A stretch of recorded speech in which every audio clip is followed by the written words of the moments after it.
Now let's move on to Erikson's stages of psychosocial development. If Sigmund Freud has ended up to adult age only, this of Erikson has ended up to death. So there are 8 stages of psychosocial development, and they are: number 1, trust versus mistrust; autonomy versus shame and doubt; initiative versus guilt; industry versus inferiority; identity versus role confusion; intimacy versus isolation; generativity versus stagnation; and ego, integrity versus despair. Personally, this is my favorite because I can relate to these psychosocial stages of development. I think I can see the reasonability of these stages in a person's development, because I can and I have applied it to rearing my children. So without so much ado, let's dive in. First one, we have trust versus mistrust. So from the word trust and mistrust, with the versus, trust versus mistrust. Ano to? Trust versus mistrust is the first stage, which happens about from birth up to 18 months of age. So trust versus mistrust. Example, simplehan na lang natin, okay? You read further because you're already in college. Trust versus mistrust. For example, the child is one of the defense mechanisms of children when they are hungry is crying. So they keep on crying, they keep on crying. When somebody comes, they develop trust that when they cry the next time and cue that they are hungry, somebody will come and feed them. But if they keep on crying and nobody came and fed the child, he or she will develop mistrust. Another example, birth to 18 months of age. 18 months of age is already 1 year and 6 months. So, pwede na siyang kinakarga-karga, pwede na siyang binobola-bola sometimes. For example, you are playing with a child and the child is trusting you. And then, hindi mo sinasadya, nauntog mo yung bata. Nauntog mo yung ulo niya. Or nasaktan mo yung bata. The trust will become mistrust. The next time that you play with him or her, mag-aalangan na siya kasi nasaktan siya. There is already mistrust, the development of mistrust. Now, success in this stage will develop hope. Failure, on the other hand, will develop mistrust. Wala na siyang magiging tiwala sa'yo. Next level, autonomy versus shame and doubt. Autonomy versus shame and doubt occurs between the ages of 18 months up to approximately 3 years. So, anong nangyayari? From the word autonomy, when you are autonomous, when someone is autonomous, he or she can stand on his own feet. So, minsan, 1.5-year-olds up to 3-year-olds, tinetesting na nila kung anong kaya nila. For example, ang bata, umaakyat yan sa hagdan kung nakakita ng hagdan. Or kung ano yung nakita nilang ginawa ng nakakatandang kapatid nila, tutularan din nila. Or sometimes they initiate on things na kung ano yung basically yung mga ginagawa nila, tutularan nila. Now, they develop autonomy. They develop the confidence to do the things that they want to do when they are guided. But on the other hand, they develop shame and doubt, self-doubt, if they are controlled, or if they are shamed.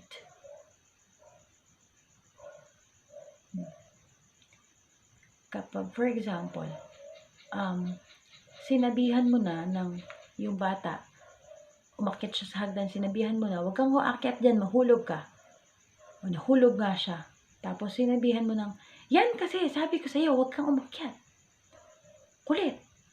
So, minsan, yung mga ganong tono ng pananalita natin may develop shame and doubt. Napapahiya yung bata. Napapahiya siya, and eventually, nagde-develop yun ng doubt sa kanyang sarili. Imbes na pag-igihan niya para hindi na maulit yung pagkakatumba niya, hindi na niya gagawin kasi he already has developed doubt. So, success on this stage, kung tayo ay pipigil, kung tayo ay kokontrol sa ating mga anak, or sa mga toddlers na tuturuan natin later on, there must be a mixture between self-control and self-confidence. I mean, we can control them without letting them lose their self-esteem, their self-confidence. Pwede naman nating sabihin na, instead na sabihin na, yan kasi sabi ko sa'yo, huwag mong gagawin yan. Ang kulit-kulit mo. Pwede naman nating sabihin na, diba sabi ko sa'yo kanina, huwag kang aakyat kasi baka mahulog ka. O, next time, alam mo na ha, mag-iingat ka na.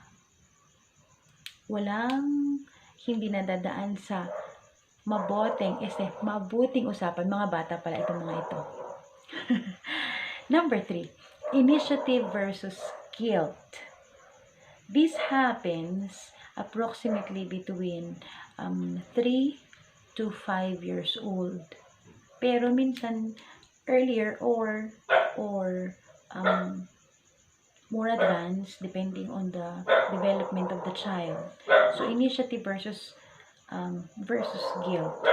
During this stage, the learner or the child is already beginning to wonder kung ano yung mga pwede niyang gawin. For example, nag-i-initiate na yan ng teacher rin tayo, ako teacher, kayo yung mga estudyante. So, yung mga kasama niya, join sa kanya, initiative niya yon. Or, meron siyang skill na acquire, and then ituturo niya sa mga bata. What happens? Saan papasok ang guilt? Kung, for example, yung in-initiate niyang activity, may nangyaring hindi maganda, and napagalitan siya, he or she may develop guilt. Merong guilty feeling. The next time, mag-iisip siyang mag-initiate, baka hindi na niya gawin. Hindi na siya mag-initiate. Hindi na siya mag-volunteer. Kasi, baka may mangyari na namang ganun. So, how can we manage that? So, a healthy balance between initiative and guilt is important. Ang success ng stage na ito will lead to the virtue of purpose, while failure results in a sense of guilt. Kung masyado tayong nag-react, if we have blown things big, masyado tayong OA kung mag-react minsan, the child, especially kung for example, yung anak ni Maria at yung anak ni Ana ay naglaro. Yung anak ni Maria nag-initiate. Ang nasaktan ay yung anak ni Ana. Syempre magre-react si Ana minsan. Minsan kasi ganun yung mga nanay. Magre-react si Ana na feeling guilty yung anak ni Maria. So in turn, hindi na siya mag-initiate kasi baka may masaktan na namang iba. So, paano pa ang development ng bata? Paano pa yung kanyang exploration? So, dear mothers, dear teachers, isipin muna natin before tayo mag-discipline. Next stage, number 4, is industry versus inferiority. This happens between the ages of 5 to 12. Anong ginagawa nila dito sa industry versus inferiority? Industry, pwedeng pagkamasipag or pagiging participative nila versus inferiority. In this stage, they have already learned, or they are learning how to read and write, and or to do sums, to do some things on their own. So teachers begin to take important role in guiding the children 5 to 12 na ito eh.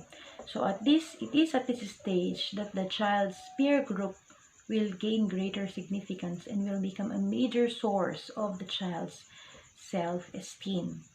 So, kung na-please niya si teacher or si nanay or si friends with the activities he or she does, then nandun yung industry, nandun yung praise na masipag to. Pero if the effort of the child is not appreciated or is downgraded or the child is demeaned, then there is a development of inferiority. So, some failure may be necessary so that the child can develop some modesty naman. Okay naman ang failures so that the child can develop modesty or humility. Pwede rin naman. But, a balance between competence and modesty is necessary. Success at this stage will lead to the virtue of competence. Napaka-importante on this stage for us to emphasize the importance of responsibility. Kung meron tayong ginawa, make sure na napaka-importante na i-explain natin sa bata na kung may gusto siyang gawin, make sure na kahit mag-fail siya, may natutunan siya. Yun. And then, number 5, identity versus role confusion. This happens between 12 to 18 years old. Identity versus role confusion, puberty na sila, nasa teens na ito. So, anong nangyayari dito? The child experiences confusion with his role and his identity. It can either be, on this stage, the child will identify his role, his gender, or he will be confused. Kaya huwag kayo magtataka minsan. There are already 20s, 25, 27 who still cannot decide on what course to take in college. Mag-graduate na siya ng magna 9 years sa college kasi papalit-palit ng course. Kasi ito, role confusion, hindi alam kung ano ang gusto niyang maging paglaki niya, or maybe may mga nakita na kayong tao na ay, bading siya nun pero lalaki na siya ngayon. Ibig sabihin, he was just confused. O kaya babae yun dati, bakit ngayon tomboy na? Role confusion. Ngayon nila napagtanto yung kanilang identity. Okay? So, in response to role confusion or identity crisis, an adolescent may begin to experiment with different lifestyles. Kaya yon, sinasabi ko kanina, na because of role confusion, ano kaya ako, lalaki kaya ako, babae ako. I do not know, maybe some of you has been into this stage as I was. I used to live with my 3 brothers, and I was the only only girl in the house. So I thought I was also a tomboy. But thanks God, I was not. Patalastas lang yun. And then we have intimacy versus isolation. In intimacy versus isolation, this is the stage that happens between 18 to 40 years old. This is the stage where the person may decide to stay in an intimate relationship or be isolated forever. Anong nangyari?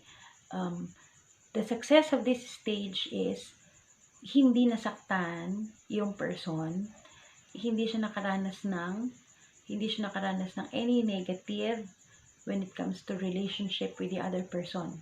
So, meron siyang intimate relationship. While, kung nakaranas siya ng nasaktan siya sa isang relationship, hindi siya nakapag-move on, so, he chose to be isolated. He chose isolation. Yun. Success on this stage will, of course, alam na natin, result in love.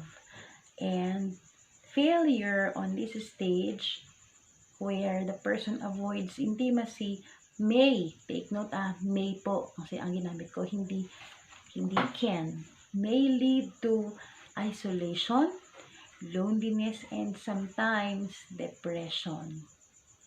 Pero wag naman sana yung last.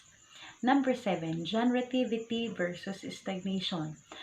Generativity, the word generativity is making your mark on the world. It happens from 40 to 65 years old. So, at this stage, 40 to 65-year-old, the person begins asking, have I been worthy? I mean,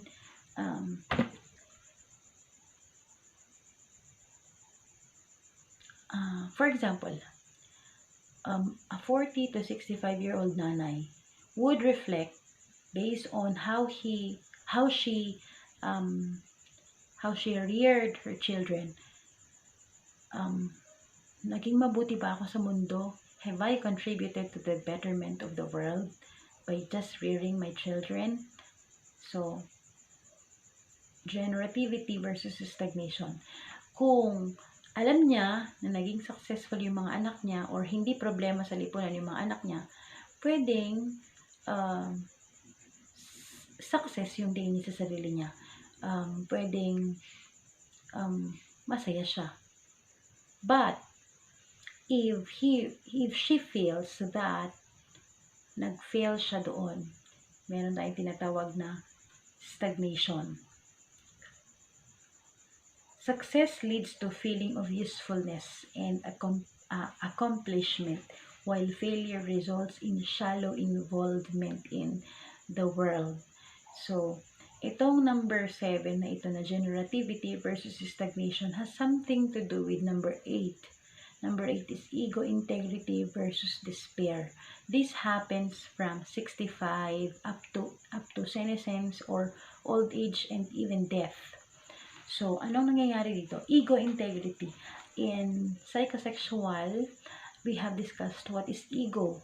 Yung ego is what is reality. So, ego integrity versus despair. At the end of the life, we look back kung ano ang nagawa natin. Have I been worthy to the world? Have I contributed something to the betterment of the world? Kung yes, you have ego integrity. Kung no, kung sa tingin mo ay may mga mission ka pa na nag-fail ka at kailangan mong balikan, then there is despair. Success on this stage may result to happiness and readiness to death, while failure, kung despair, nandin yung will result into loneliness, depression, and fear of death. Kaya may mga taong takot minsan mamatay kasi feeling nila they have not done something worthwhile yet. So those are the eight stages of psychosocial development by Erikson. And if it happens that you can read further on this theory, you will find out that many people really can relate to these eight psychosocial stages, including me, myself, and I, because I have told you a while ago, this is one of my favorite theories, which really I use to rear my to parang ito yung isa sa mga Bible ko in rearing up my children. So I hope you learned something na naman from this theory. If you have learned something, you may share, you may tag yung mga nanay na gusto nyong matutunan ito kung may natutunan kayo dito. Salamat and happy learning. God bless.